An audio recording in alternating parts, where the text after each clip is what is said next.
प्रिय दर्शकों, नमस्कार। आज आप सभी के समक्ष एक युवक की जन्म कुंडली अध्ययन करने के लिए मैं उपस्थित हुआ हूं। आप इनकी जन्म की डिटेल्स देख ही पा रहे हैं। 17 जून 1986 शाम के 7:30 और इनका जन्म सीकर राजस्थान का है। धनु लग्न और कन्या राशि की इनकी कुंडली बनती है और इसके आधार पर देखा जाए तो कैसा इनके जीवन पर प्रभाव रहेगा और क्या क्या स्थिति रहेंगी, आज इन सभी की जानकारी मैं देने वाला हूं। इनके कुछ प्रश्न हैं अपने करियर से जुड़े और इनके ऊपर कुछ कर्ज भी हो गया है, तो कौन सी स्थिति है जिनसे कर्ज हुआ है और कर्ज कब ये चुका पाएंगे, आदि सभी की स्थिति हम इसी जन्म कुंडली से ढूंढेंगे। तो आप भी इनकी जन्म कुंडली का निर्माण कर लीजिए और एक एक करके आइए हम मिलकर इनकी जन्म कुंडली का अध्ययन करते हैं। सबसे पहले अगर आप देखेंगे तो कुंडली बनी है धनु लग्न और कन्या राशि की। देखिए, राशि और लग्न के स्वामी हाँ विशेष मित्र तो नहीं होते, लेकिन फिर भी विशेष शत्रुता भी इसमें नहीं होती है। तो ये एक प्लस पॉइंट है कि जीवन में ऐसी अवस्था में जब भी देखिए गुरु और बुध की राशि का संबंध व्यक्ति के व्यक्तित्व से आता है ना, तो ऐसा व्यक्ति ज्ञान बुद्धि विवेक से अपने सभी काम बना सकता है। कई बार ऐसी स्थिति में ऐसे व्यक्ति को ऐसे ही कोई काम चुनने चाहिए जहां पर उसे अपनी बुद्धि का उपयोग करके कोई काम करना हो, अपने ज्ञान का उपयोग करके कोई काम करना हो, क्योंकि ऐसे कार्यों में व्यक्ति सफल अधिक हो पाता है। यहाँ पर फिर ये आप जानते हैं कि धनु लग्न जो है ये अग्नि तत्व का लग्न है और कन्या राशि जो है ये स्थिर राशि है, पृथ्वी तत्व की राशि है।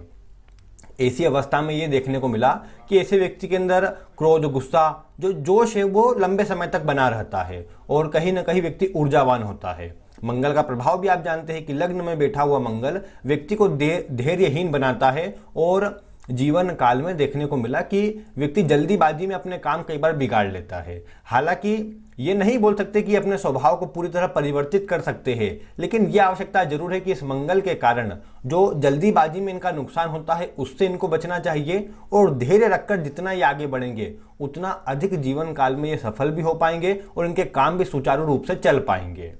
क्योंकि यहाँ पर ये मंगल वैसे लग्न के कारक ग्रह है, तो लग्न के कारक होकर के इनका लग्न में बैठना निश्चित ही अच्छा प्रभाव देगा, खराब प्रभाव कम होगा। लेकिन ये बात है ना कि व्यक्ति का स्वभाव गुस्सेल हो, चिड़चिड़ा हो, जल्दीबाजी में काम करने वाला हो, तो ऐसी अवस्था में आप देख पाएंगे कि जो अच्छा प्रभाव मंगल से मिलना चाहिए उसमें कमी जरूर आ जाएंगी और वो मतलब जो सफलता की स्थिति बना रही थी उसमें मतलब जो जितना इसका प्रभाव रहना चाहिए उसमें कमी आ जाएंगी।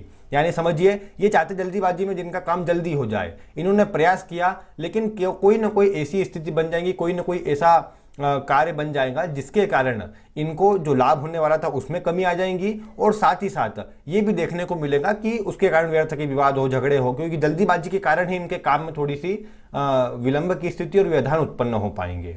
इस मंगल की दृष्टि चतुर्थ भाव, सप्तम भाव और अष्टम भाव पर पड़ती है। तो चतुर्थ भाव पर मंगल की दृष्टि पड़ने से भूमि, भवन, वाहन के सुखों को प्रदान करेगा, इनसे लाभ भी करवाएगा और व्यक्ति अपने मंगल के प्रभाव से अपने भूमि, भवन, वाहन का सुख अवश्य अर्जित कर पाएगा। सप्तम भाव पर दृष्टि साझेदारी के लिए अच्छी नहीं है, साझेदारी में काम करने के लिए अच्छी नहीं है और मंगल जैसे यहाँ पर बैठे हुए हैं तो ये वैवाहिक जीवन को भी थोड़ा सा मतलब प्रभावित करते हैं। हालांकि अन्य ग्रह अवस्था अच्छी होने से इतनी कमजोर अवस्था उसके लिए तो नहीं है, लेकिन हाँ ये बात जरूर है कि मंगल सप्तम भाव को देखेंगे तो साझेदारी अच्छा लाभ नहीं देंगे और कहीं ना कहीं उससे परेशानी की ही स्थिति बनेगी। अष्टम भाव पर दृष्टि है तो ठीक है, लग्न के कारक होकर के दृष्टि डालेंगे, लेकिन नीच की दृष्टि है तो सावधानी से काम करना चाहिए। लोगों के द्वारा ठगा जाए, लुटा जाए और व्यर्थ में इनका नुकसान करवाया जाए, इसके योग भी बनते हैं। तो अन्य पर विश्वास नहीं करना, स्वयं से आगे बढ़ेंगे, ज़्यादा अच्छा परिणाम उसी से प्राप्त होगा। इसके पश्चात हम बात करते हैं गुरु की। लग्नेश और चतुर्थ भाव के स्वामी होकर ये तीसरे भाव में बैठे हैं। ऐसी अवस्था में लग्नेश का तीसरे भाव में बैठना देखने को मिला कि जीवन में संघर्ष, मेहनत अधिक करना पड़ती है। बहुत ज़्यादा प्रयास करने के बाद व्यक्ति को सफलता मिलती है। ये बात भी देखने को मिली कि व्यक्ति को या तो बार बार परिवर्तन करना पड़े या बार बार कहीं ना कहीं घूमना फिरना पड़े, ट्रेवल करना पड़े, क्योंकि तीसरा भाव कुछ परिवर्तनों को दर्शाता है। तो लग्नेश यहाँ बैठे हैं तो व्यक्ति के जीवन काल से ये बातें जुड़ जाती है। कई बार ये भी देखने को मिला कि व्यक्ति जन्म स्थान से दूर चल जाता है और वहां जाके काम करता है। वैसे इनकी कुंडली में अगर आप देखेंगे तो जन्म स्थान से दूर रहना इनके लिए सूटेबल है। क्यों?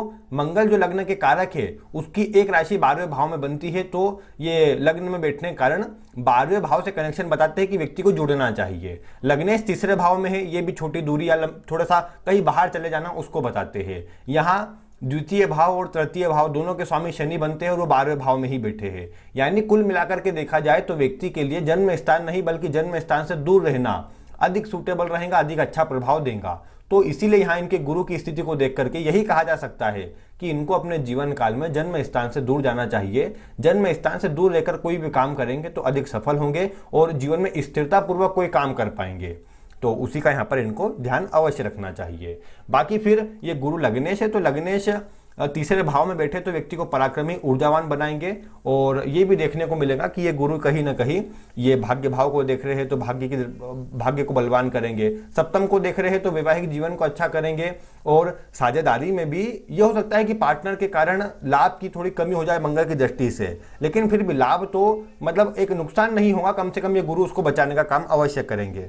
और अगर बात करी जाए तो लाभ भाव पर गुरु की दृष्टि है तो धन लाभ किसी न किसी मार्ग से या धन की स्थिति में कमी नहीं आने देंगे। धन आगमन ग्रह दशा के अनुसार कम ज़्यादा करते हुए सही, लेकिन धन आगमन करवाते रहेंगे। तो ये बात यहाँ पर गुरु की अच्छी है। अब लेकिन यही बात है ना कि इनको बाहर रहना ज़्यादा सूट करेगा। यही बात इनकी जो चंद्र कुंडली है वो भी बता रही है। चंद्र कुंडली से देखें तो मंगल चतुर्थ में आ जाएंगे। वो भी बताते हैं कि दोस्त मित्र आदि अन्य को इतने सहयोगी नहीं होंगे। चंद्रमा फिर यहाँ पर लाभ भाव के स्वामी है तो वो तो धन लाभ तो अच्छे है, लेकिन गुरु छठे भाव में चल जाएंगे तो चतुर्थ के स्वामी होकर छठे भाव में जाना कहीं ना कहीं दोस्त मित्र आदि से नुकसान या प्रॉपर्टी आदि खरीदने बेचने में नुकसान, इस तरह की स्थिति बढ़ जाती है। तो उससे थोड़ा बचाव करना चाहिए। बाकी फिर इनकी कुंडली की बात करें तो उसमें मैं कहूँगा कि गुरु का प्रभाव तीसरे भाव में है। जन्म स्थान से दूर रहेंगे ये तो अधिक सफल रहेंगे। इसके पश्चात देखिए द्वितीय भाव और तृतीय भाव दोनों के स्वामी शनि 12वें भाव में है। शनि देखा जाए तो इस कुंडली में मारक ग्रह की श्रेणी में आते हैं। 12वें भाव में है तो ये संभव है कि कहीं ना कहीं ये व्यर्थ की चीज़ों पर नुकसान अधिक करवाए। मतलब बोल सकते हैं कि व्यक्ति अब शनि 12वें भाव में तो खर्च में कमी तो नहीं आने देते, खर्च को बड़ा चढ़ा करके रखते हैं। फिर 12वें भाव के स्वामी भी लग्न में है तो ऐसी अवस्था में ऐसा व्यक्ति जितना भी धन कमाता है वो कहीं ना कहीं खर्च हो जाता है। दूसरे भाव के स्वामी शनि बन करके ये कुंडली के 12वें भाव में बैठे हैं तो कई बार घर परिवार वालों से जो सहयोग की अपेक्षा ऐसा व्यक्ति रखता है उसमें भी कमी रहती है। तो ऐसे व्यक्ति को क्या चाहिए, ऐसा व्यक्ति अगर जन्म स्थान से दूर रहेगा तो वहां पर अपने दम पर अच्छा कुछ एक चीजें हासिल भी कर पाएगा, अच्छा कुछ एक बन भी पाएगा। और कहीं ना कहीं ये भी देखने को मिलेगा कि जो शनि की दृष्टि दूसरे भाव पर पड़ रही है, जो धन संचय में रुकावट कर रही है, उसका प्रभाव भी अच्छा मिलेगा। वैसे ऐसे व्यक्ति को अगर धन बचाना है तो धन को ठोस रूप में करना चाहिए। अगर धन को लिक्विड रूप में रखेगा, यानी अगर ऐसा व्यक्ति पैसों को हाथ में कैश के रूप में रखेगा तो वो कहीं ना कहीं नुकसान में चल जाएंगे। तो उसका ध्यान रखना चाहिए। पैसों को अगर ऐसा व्यक्ति मतलब जैसे सोना चांदी ऐसा कुछ खरीद लिया, या फिर ऐसे व्यक्ति ये करे कि जमीन आदि में पैसे लगा दे, जमीन खरीद करके रख ली, तो वो चीज़ें व्यक्ति को आगे चल करके लाभ दे करके जाएंगी। और बाहर रहेगा तो ये चीज़ें में और अच्छी बढ़ोतरी होंगी। बाहर रह करके व्यक्ति को घर बनाना, जमीन लेना आदि के विषय में सोचना चाहिए, क्योंकि जन्म स्थान पर इसमें भी रुकावट या परेशानी के योग अधिक बढ़ सकते हैं। क्योंकि चतुर्थ भाव का स्वामी गुरु अपने भाव से 12वें में उसकी हानि कर रहा है। तो भूमि भवन वाहन का जो सुख मिलना चाहिए उसमें देरी भी होती है, कमी भी आती है। अच्छा प्रभाव के लिए बाहर रहना सबसे अच्छा रहता है। इसके पश्चात देखिए राहु की बात करते हैं। पंचम भाव के राहु आप जानते हैं कि वैसे तो ये खराब प्रभाव नहीं देते, लेकिन इसकी दशा बचपन में चली है इनको। अब बचपन में राहु की दशा कहीं ना कहीं चिड़चिड़े स्वभाव में, जिद्दी स्वभाव में वृद्धि करती है। शिक्षा में रुकावट, मित्रता मतलब गलत संगति करवा देना और दोस्त मित्र आदि सहयोग न मिलना। हाँ, दोस्त मित्र आदि की संख्या बहुत बड़ी होती है। राहु है, राहु का प्रभाव होता है कि नए नए लोगों से ऐसे व्यक्ति को जुड़ने का एक स्वभाव अधिक होता है। राहु ऑनलाइन मीडिया आदि के कारक होते हैं तो ऐसे व्यक्ति को कई बार मोबाइल अधिक चलाने की लत लग जाती है। ऐसा व्यक्ति अधिक मोबाइल आदि चलाते रहता है। या फिर कई बार ऐसे ही काम से राहु जोड़ना चाहते हैं जिसमें आपको ऑनलाइन कोई एक्टिविटी करना हो, तो देखने को क्या मिला कि ऐसा व्यक्ति कहीं ना कहीं मोबाइल आदि में अधिक लगा रहता है, या फिर काम भी जो करता है वो ऑनलाइन करता है। कोई कंप्यूटर आदि पर काम करना हो या फिर ऑनलाइन कोई काम करना हो, ऐसे ही काम से ऐसा व्यक्ति जुड़ जाता है। तो ये राहु का प्रभाव है। अगर ऑनलाइन कोई काम ना करे तो ऐसा व्यक्ति व्यर्थ के समय को बर्बाद करेगा मोबाइल आदि में, तो उससे बचाव करना चाहिए। ये राहु आपकी दिनचर्या को बिगाड़ेगा, लापरवाही आलसी स्वभाव लाने का काम करेगा, तो उससे बचना चाहिए। क्योंकि ग्रह अवस्था वैसी नहीं कि आलस्य का स्वभाव बढ़े, लेकिन कई बार कार्य को टालने की प्रवृत्ति और लापरवाही का गुण ये राहु बढ़ाता है। बचपन में इसकी दशा होने से स्वभाव में चिड़चिड़ापन, जिद्दीपन, गुस्सा ये बहुत बड़ा चढ़ा होगा अभी भी। बल्कि ये मैं बोल सकता हूँ कि पिछले 16 वर्ष से इनको गुरु की दशा होने से भी उसका प्रभाव पूरी तरह समाप्त नहीं हुआ होगा। जो एक जिद्दीपन है, चिड़चिड़ापन है, जल्दीबाजी में काम करना है, इन सब की वृद्धि तो अवश्य हुई होंगी। इसीलिए चाहिए कि यहाँ पर ये राहु के प्रभाव को थोड़ा कम रखने का प्रयास करें। ये राहु पंचम भाव में है तो शेयर मार्केट में, लॉटरी सट्टा जुआ में ऐसे व्यक्ति की रुचि को बढ़ाएगा। वहां से व्यक्ति चाहेगा कि धन लाभ हो, प्रयास भी करेगा, कई बार धन लाभ भी होगा क्योंकि पंचम के स्वामी लग्न में है और बुध भी अच्छे है और कहीं ना कहीं चंद्रमा की स्थिति भी ठीक ठीक है, तो लाभ तो करवाएंगे। लेकिन मैं कहूंगा कि इस कार्य में व्यक्ति को हाथ नहीं बढ़ाना चाहिए क्योंकि ये एक व्यक्ति के लिए नुकसानदेह स्थिति है। क्योंकि दूसरे भाव के स्वामी जब 12वें भाव में हो तो कई बार घर परिवार से मिली संपत्ति, अपने पास जमा संपत्ति ऐसा व्यक्ति नुकसान कर देता है, उसकी हानि कर देता है। तो ऐसे व्यक्ति को चाहिए कि वो नुकसान में न जाए, इसके लिए अपने धन को शेयर मार्केट आदि में न लगाए क्योंकि वहां पर नुकसान के योग बढ़ जाएंगे। ठीक है, अन्य ग्रह अवस्था लाभ बता रही है लेकिन फिर भी लंबे टर्म, एक लॉन्ग टर्म के लिए इनको मतलब जमा कर देना, उसमें मतलब उसमें इन्वेस्ट करके छोड़ देना वो अच्छा रहता है। लेकिन उसी में लगे रहना, डेली ट्रेडिंग करना वो इनके लिए अच्छा नहीं रहेगा, उससे बचना चाहिए। बाकी ये राहु कहीं ना कहीं थोड़ा कमजोर तो होता है। हाँ, यहाँ केतु की बात कर ले इसके साथ में ही तो केतु अच्छे होते हैं। केतु लाभ भाव में हो तो ऐसे व्यक्ति की विचारधारा बहुत बड़ी होती है। एक से अधिक मार्ग से व्यक्ति धन कमाना चाहता है, अधिक से अधिक धन अपने जीवन में अर्जित करना चाहता है, बड़े से बड़े सुख अर्जित करना चाहता है। व्यक्ति की सोच, व्यक्ति की चाहतें बड़ी होती है। खर्चीला स्वभाव अवश्य अधिक होता है लेकिन व्यक्ति भाग्यशाली होता है, भाग्य के दम पर व्यक्ति को सब मिलता है। लेकिन ऐसे व्यक्ति को चाहिए ईमानदारी से काम करे, दूसरों का अच्छा सोचते हुए काम करे और धार्मिकता पूर्वक काम करे तो सफलता अच्छी मिलती है। क्योंकि कई बार देखने को मिला केतु के यहाँ प्रभाव होने से व्यक्ति में धार्मिकता में कमी आती है। पेट की समस्या ये केतु दे सकता है, कई बार पाचन या फिर गुप्तांगों में कुछ रोग आदि देने का काम ये केतु कर सकता है, उससे बचना चाहिए और उसके बचाव हेतु कुछ उपाय भी करने चाहिए। बाकी केतु का प्रभाव यहाँ अच्छा है, धन लाभ हेतु अच्छा है, व्यक्ति की सोच बड़ी होती है, व्यक्ति बड़े बड़े ख्वाब देखता है लेकिन उसके लिए चाहिए कि मेहनत भी की जाए और स्थिर रूप में की जाए, व्यक्ति को सफलता अवश्य मिल जाएगी। बाकी केतु का प्रभाव अच्छा है, कोई ऐसी विशेष खराबी की बात तो नहीं है। हाँ, इसके बाद अगर हम यहाँ सूर्य बुध की बात करें, बुध इस कुंडली में 2 केंद्र के स्वामी होते हैं अपनी ही राशि में। ये कोई खराब असर नहीं देंगे, ये बल्कि यहाँ पर जो भद्र महापुरुष योग होता है वो बनाएंगे और इस बुध का प्रभाव व्यक्ति को जीवन में अच्छा मिलेगा। बुध व्यापार के कारक है, ऐसा व्यक्ति स्वयं के व्यापार में अच्छी सफलता अर्जित कर सकता है। स्वयं का कार्य करके ऐसे व्यक्ति को अच्छी ग्रोथ, अच्छी उन्नति मिल भी जाती है। यहाँ पर सूर्य बुध बैठे हैं, सूर्य यहाँ भाग्य भाव के स्वामी है, भाग्येश का यहाँ पर सप्तम भाव में बैठना, सप्तमेश के साथ में और गुरु की दृष्टि में बैठना निश्चित ही ये भाग्य हेतु अच्छा है। विवाह के बाद ऐसे व्यक्ति का भाग्योदय होता है, विवाह के बाद व्यक्ति की तरक्की में वृद्धि होती है। और कहीं ना कहीं अब ठीक है कि सूर्य के साथ बुध बैठा है, सूर्य सप्तम में है, मंगल की दृष्टि है, तो संभव है ना कि ऐसे व्यक्ति के जो तालमेल है कई बार जीवन साथी से अच्छे, कई बार इतने अधिक नहीं रहते। क्योंकि एक बात क्या है कि बुध के प्रभाव से देखने को मिला कि जीवन साथी का स्वभाव थोड़ा तेज होता है, अधिक बोलना या फिर थोड़ा गुस्सा अधिक करना, ये स्वभाव देखने को मिला। नवमांश से भी आप इस बात को टेली कर सकते हैं कि केतु यहाँ पर सप्तम भाव में है और इसके स्वामी मंगल यहाँ अष्टम भाव में है, मंगल ही है, तो ऐसी अवस्था में गुस्से का प्रभाव, मन में कंफ्यूजन, चिंता, चिड़चिड़ा स्वभाव जीवन साथी का देखने को मिले, ये बातें बढ़ती है। और बाकी फिर शुक्र की बात है ना, शुक्र यहाँ पर देखिए अष्टम भाव में है और चंद्रमा की राशि में है। खराब प्रभाव तो नहीं लेकिन फिर भी शुक्र का प्रभाव कहीं ना कहीं देखने को मिला कि वैवाहिक जीवन में कुछ कमजोरियों को उत्पन्न करता है अष्टम भाव में बैठ करके। ऐसे व्यक्ति की विशेष जो रुचि होती है कई बार विवाह आदि हेतु कम भी देखने को मिली है। मतलब रुचि से मेरा मतलब है कि इतना विशेष जो ध्यान व्यक्ति का होता है विवाह आदि के प्रति, उसमें थोड़ी कमी कई बार ये शुक्र उत्पन्न कर देता है। हालांकि कमी नहीं करता ये शुक्र आदि, इसमें मतलब वैवाहिक सुख तो देने का काम करता ही है और कोई ना ही कोई विवाह आदि में विच्छेद आदि के योग बनाता है। लेकिन कुछ कमजोर यहाँ शुक्र हुआ है जिसका प्रभाव वैवाहिक जीवन पर पड़ता है, उदासीनता पूर्वक वैवाहिक जीवन चलता देखा गया है। यहाँ पर फिर एक बात ये भी है कि नवमांश में शुक्र नीच राशि में चंद्रमा के साथ में है, तो वो प्रभाव भी थोड़ा यहाँ पर कमजोर होता है, कहीं ना कहीं वैवाहिक जीवन पर असर डालता है, तो वो बात है। लेकिन फिर भी अष्टम भाव के शुक्र ये बात है कि व्यक्ति को भाग्यशाली बनाते हैं, व्यक्ति के काम आदि में व्यक्ति को अच्छी सफलता दिलाते हैं। महिला वर्ग, स्त्री वर्ग से सहयोग अच्छा मिलता है, लेकिन कई बार इनके ऊपर झूठे लांछन, झूठे आरोप लगाए जाते हैं और इनको मतलब बदनाम करने का प्रयास किया जाता है। कई बार ये भी देखने को मिला कि ऐसे व्यक्ति के साथ में किसी लड़की का, किसी महिला का नाम जोड़ करके देखा जाता है, तो वो बातें आ जाती है। लेकिन यहाँ गुरु का प्रभाव लग्न से आता है और मंगल लग्न में है, तो संभव नजर नहीं आता ऐसा कि ऐसा व्यक्ति कहीं ना कहीं अलग किसी से कोई संबंध आदि स्थापित करे। हाँ, बाकी अपना ध्यान रखना चाहिए ऐसी चीज़ों से, क्योंकि इन सब चीज़ों में पढ़ करके व्यक्ति अपना नुकसान भी करवाता है और साथ में बदनामी होती है वो अलग, तो ऐसे व्यक्ति को उससे बचाव भी करना चाहिए। बाकी शुक्र अष्टम में है, तो अष्टम भाव में होने से ये व्यक्ति को ज्ञान, बुद्धि, विवेक, गूढ़ विषयों का ज्ञान, मतलब ज्योतिष, तंत्र मंत्र, इसी हस्तरेखा आदि के विषय में ऐसे व्यक्ति की रुचि अधिक बढ़े, ऐसा व्यक्ति उनको सीखना चाहे, ये गुण बढ़ जाता है। हालांकि अष्टम भाव में शुक्र हो तो ऐसे व्यक्ति की रुचि भी होती है, ऐसा व्यक्ति सीखता भी है और अपने ज्ञान को बढ़ाता भी रहता है। भले सीखने एक ज्ञान के दृष्टिकोण से ही करे, लेकिन हाँ, उसको सीखता जरूर है। यहाँ अष्टम भाव के स्वामी जो चंद्रमा है वो सप्तम भाव में बैठे हैं, माफ कीजिएगा दशम भाव में बैठे हैं।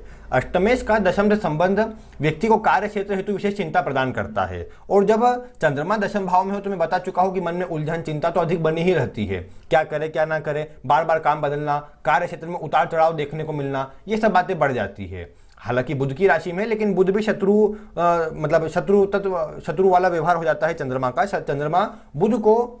चंद्रमा तो सभी को अपना मित्र मानता है, लेकिन बुध चंद्रमा को अपना मित्र नहीं मानता, तो ऐसे में चंद्रमा का प्रभाव कुछ कम तो हो ही जाता है। हालांकि मैं आपको बता दूं, देखिए इनकी कुंडली में चंद्रमा वर्गोत्तमी है, मंगल वर्गोत्तमी है, ये आप देख पा रहे हैं नवमांश कुंडली में कि चंद्रमा यहाँ पर कन्या ही राशि में बैठा है, मंगल भी यहाँ पर धनु ही राशि में बैठा है, तो ये वर्गोत्तमी होने का प्रभाव भी अच्छा होता है और कहीं ना कहीं मजबूत स्थिति उससे बनती है। तो ये बात अच्छी यहाँ पर कि चंद्रमा का जो असर आया है ये कम से कम अच्छा आया है। तो दशम भाव में वैसे अकेले बैठे हैं और इसके आगे पीछे भी यहाँ पर कोई ग्रह नहीं और ना ही किसी ग्रह की दृष्टि इस पर, तो ऐसी अवस्था कहीं ना कहीं ये केमद्रुम जो दोष होता है उसको बनाती है। हालांकि अष्टमेश है तो इतना कोई विशेष खराब असर नहीं, लेकिन हाँ कार्य क्षेत्र हेतु चिंता उत्पन्न करेंगे, मन में व्यवधान उत्पन्न करेंगे, क्या करे क्या ना करे लेकर के, तो इस तरह की बात बढ़ेंगी यहाँ पर। लेकिन फिर भी चंद्रमा है, एक शुभ ग्रह है, अष्टम भाव से जुड़ना चाहिए। अष्टम भाव या तो बाहर से जुड़ जाए, टैक्स आदि जो भी चीजें मैंने आपको पूर्व की वीडियो में बता चुका हूं उससे जुड़ना चाहिए, नहीं तो ऐसा व्यक्ति अष्टम भाव कहीं ना कहीं देखिए डेली ट्रेडिंग मतलब दैनिक जो कार्य होता है ऑफलाइन कार्य उसको बताता है। तो ऐसे व्यक्तियों को क्या चाहिए कि अगर वैसे इनकी ग्रह अवस्था सब कुछ अलग अलग बातें बता रही है, इसलिए इनके मन में भी कंफ्यूजन अधिक नजर आती है। इनके लिए सबसे अच्छा काम जो आएगा वो मैं आगे बताता हूं, लेकिन फिर भी ये चंद्रमा की अवस्था अष्टम भाव से जुड़े कार्य में ऐसे व्यक्ति को जुड़े रहना चाहिए, या जो भी काम करे वो जल्दीबाजी में न करते हुए पूरी तरह उस पर सोच विचार करके, शोध करके और पूरा प्लानिंग करके कोई भी काम अगर ऐसा व्यक्ति करे तो अधिक सफलता मिलती है, जीवन में परेशानी नहीं आती। तो उसका ध्यान रखना चाहिए और ऐसा ही काम करना चाहिए कि पूरा सोच विचार करके व्यक्ति काम करे। जल्दीबाजी में जहां इनने काम किया समझिए सभी काम इनके बिगड़ जाएंगे, तो उसी का अगर ये ध्यान रखे तो इनके लिए बहुत अच्छा रहेगा। इसके पश्चात यहाँ पर देखिए कि शनि की बात बता चुका हूँ कि 12वें भाव में अच्छा प्रभाव देते हैं, यानी ग्रहों की चर्चा मैंने आपको बताई। अब देखिए यहाँ पर एक बात है, यहाँ आप देख पा रहे हैं कि सब ग्रह लग तो ठीक रहे कि अच्छे बैठे हैं, लेकिन इनके अंदर बल में कमी है।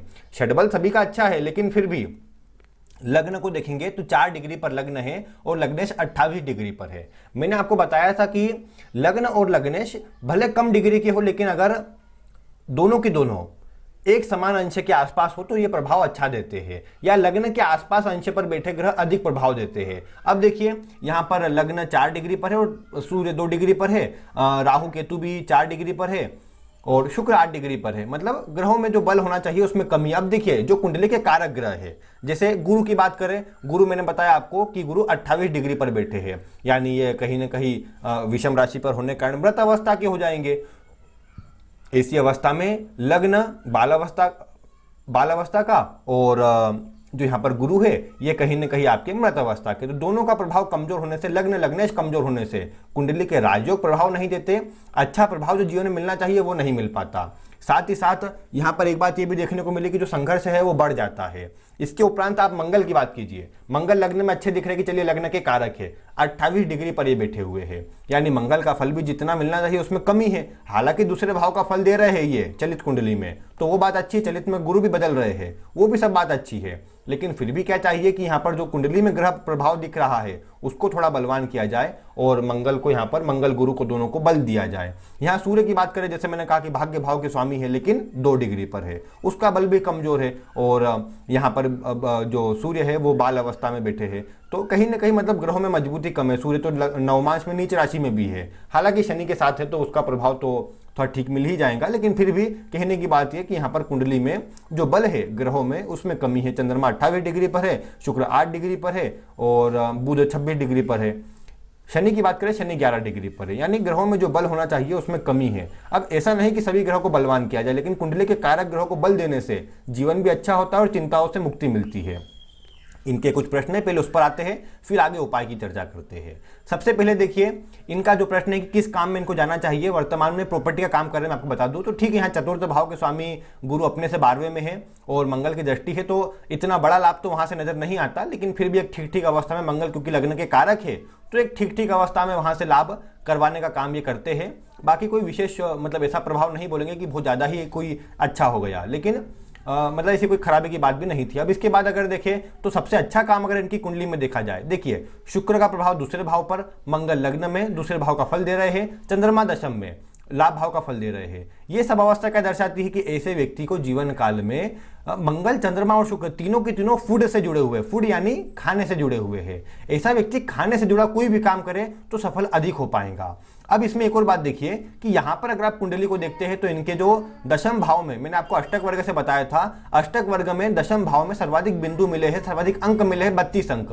अब अगर आप यहां देखें तो इससे 3 भाव आगे यानी कुंडली के 12वें भाव से इनको जुड़ा काम करना चाहिए। अब 12वां भाव कहीं ना कहीं इंपोर्ट एक्सपोर्ट का हो गया, विदेश का हो गया, बाहर जाने से जुड़ा हो गया, यानी अगर ऐसा व्यक्ति जन्म स्थान से दूर चला जाए और या तो इंपोर्ट एक्सपोर्ट से जुड़ा या खाने से जुड़ा कोई काम करे तो अधिक सफल होगा। ऐसा कोई काम जहां पर ऐसे व्यक्ति को अपनी सेवाएं किसी हॉस्पिटल के लिए देनी हो, किसी अनाथालय के लिए देनी हो, किसी मतलब बोल सकते हैं कि कोई ऐसा स्थान जैसे अस्पताल आदि आते हैं मुख्य रूप से 12वें भाव में, पुलिस स्टेशन आदि भी आता है, तो ऐसा मतलब अपना जैसे खाने का ही काम है लेकिन वो जो सप्लाई करना है वो या तो कोई हॉस्पिटल आदि के लिए करना है या वहाँ के वर्कर के लिए करना है, ऐसा कुछ काम अगर ऐसा व्यक्ति मतलब ढूंढ लेता है, ऐसा कुछ मिल जाता है तो बहुत अच्छा। नहीं तो फूड से जुड़ा काम, खाने से जुड़ा काम, एक्सपोर्ट इम्पोर्ट उसको मतलब कहीं पहुँचाना है, सबको देना है, इस तरह से जुड़ा काम अगर ऐसा व्यक्ति चुन लेता है अच्छा रहेगा।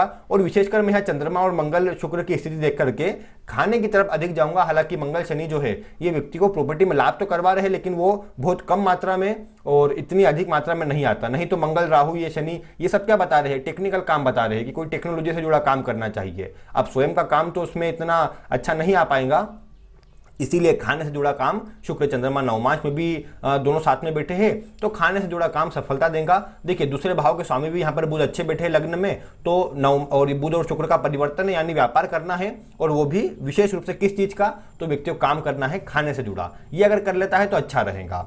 इसके पश्चात इनका प्रश्न है कि जैसे अंत में आकर नुकसान होता है प्रॉपर्टी के काम में, तो वो बात है यहाँ पर गुरु और शनि आदि का जो प्रभाव है वो इस तरह की स्थिति उत्पन्न करता नजर आएगा ही। इनको जन्म स्थान से दूर रहना चाहिए, ये भी इनका प्रश्न था, तो मैं बिल्कुल ये बता चुका हूँ कि जन्म स्थान से दूर रहेंगे तो अच्छा लाभ भी मिलेगा और अच्छा परिणाम भी मिलेगा। इनका एक प्रश्न है कि पुत्र संतान इनको हो सकती है क्या, पुत्र के योग है क्या। देखिए कुंडली के पंचम भाव में राहु का बैठना कम से कम एक पुत्र के योग तो बनाता है, तो पुत्र के योग इनकी कुंडली बने हैं, उसकी चिंता यहाँ पर नहीं करनी चाहिए। इसके पश्चात इनने पूछा है कि इनका घर बना पाएंगे, तो बिल्कुल बना पाएंगे। मंगल की दृष्टि है चतुर्थ भाव पर और बाहर, लेकिन जन्म स्थान पर नहीं, जन्म स्थान से बाहर ये अपना घर बना पाएंगे। अब देखिए तीसरे भाव में ग्रह गए हैं तो सामान्य थोड़ा दूर भी चल जाएंगे ना, मैं विदेश की बात सीधे नहीं करता, योग है विदेश जाने के, लेकिन मैं कहूँ कि सबको कि नहीं आप सीधे विदेश चले जाइए, तो ऐसा पॉसिबल सभी के लिए नहीं हो पाता। यहाँ पर ये केवल जन्म स्थान से थोड़ा दूर चल जाएंगे, वो भी इनके लिए पर्याप्त रहेगा, उसी से इनको अच्छा परिणाम मिल जाएगा। इन्होंने फिर कहा कि साझेदारी में इनको अच्छा लाभ नहीं मिलता या नुकसान होता है पार्टनर के कारण, तो मैं बता चुका हूँ सप्तम पर मंगल की दृष्टि है और यहाँ चतुर्थ चंद्र कुंडली से सप्तम के स्वामी गुरु भी यहाँ 12वें भाव में गए हैं अपने राशि से, तो वो भी कमजोर असर होता है, तो पार्टनरशिप इनको सूट नहीं करेंगी, वो तो बता चुका हूँ मैं। लग्न के मंगल भी नहीं करने देते, लग्न के मंगल थोड़ा गुस्सा क्रोध बढ़ाते हैं, तो वो पार्टनरशिप के लिए इतने अच्छे नहीं होते, तो वो करना भी नहीं चाहिए। फिर नवमांश की स्थिति भी यही है ना कि केतु बैठे हुए हैं, मंगल भी अष्टम में गए, तो पार्टनरशिप में काम ना करें, वो ज़्यादा ठीक रहेगा। इसके पश्चात इनने अगला प्रश्न पूछा है कि इनको कर्ज अभी अधिक है तो कर्ज उतार पाएंगे क्या। तो देखिए यहाँ पर ये बात है कि ठीक है मंगल लग्न में बैठ करके कर्ज करवाते हैं, फिर यहाँ पर अगर इनकी कुंडली में देखें तो चंद्र कुंडली से अष्टम मतलब जो छठे भाव के स्वामी है वो भी मंगल के प्रभाव में है, तो कहीं ना कहीं देखिए ऐसी अवस्था क्या बताती है कि जब भी अष्टम भाव पर या फिर छठे भाव पर या छठे भाव के स्वामी पर कहीं ना कहीं मंगल का अगर असर आता हो ना, तो ये मतलब बोल सकते हैं कि एक तरह से व्यक्ति को कर्ज में डालने का काम करता है। और फिर दशा आदि का भी मुख्य बात होती है, जैसे यहाँ पर गुरु की दशा इनको चल रही है पिछले लंबे समय से, तो गुरु में अभी अंत में मंगल का अंतर आया है, चंद्रमा का अंतर आया है, ये सारे अंतर क्या थे, व्यक्ति के कर्ज को बढ़ाने वाले थे। तो यहाँ पर ये कहा जाए तो ये बात तय है कि अभी गुरु की महादशा होने पर थोड़ा प्रभाव में कमी रहेगी, कर्ज आदि थोड़ा स्थिर रूप में बना रहे। आगे शनि लगेंगे, शनि में शनि निकलने के बाद से धीरे धीरे करके आप अपने कर्ज को उतार पाएंगे। कर्ज से यहाँ परेशानी नहीं है, कर्ज लेना कोई समस्या नहीं है, किसी को देने पर फंसने के योग बढ़ सकते हैं, क्योंकि यहाँ देखिए लाभ भाव के स्वामी शुक्र है, अष्टम में है, धीरे धीरे ही सही आप कर्ज को उतार पाएंगे। लेकिन कर्ज जिस काम के लिए लिया हो उसी में लगाए, व्यर्थ की चीजों में कर्ज को आप अगर लेंगे तो घर से भरना पड़ेंगे, यानी कई बार पैतृक संपत्ति बेच करके भी व्यक्ति को कर्ज उतारना पड़ता है। तो ऐसी स्थिति ना बनने दे, सोच विचार करके काम करें, जल्दीबाजी जहां आपने अपनाई वहां परेशानी आने लग जाएंगे, तो उससे बचाव करें। इसके पश्चात अभी इनको शनि की दशा लगने वाली है, ये कैसी रहेंगे, इनका यही प्रश्न है। देखिए शनि इस बार इस कुंडली में बता चुका हूँ मारक ग्रह होते हैं। मारक होते इसका मतलब ये नहीं खराब प्रभाव देंगे या फिर मृत्यु देंगे, ऐसी कोई बात नहीं होती।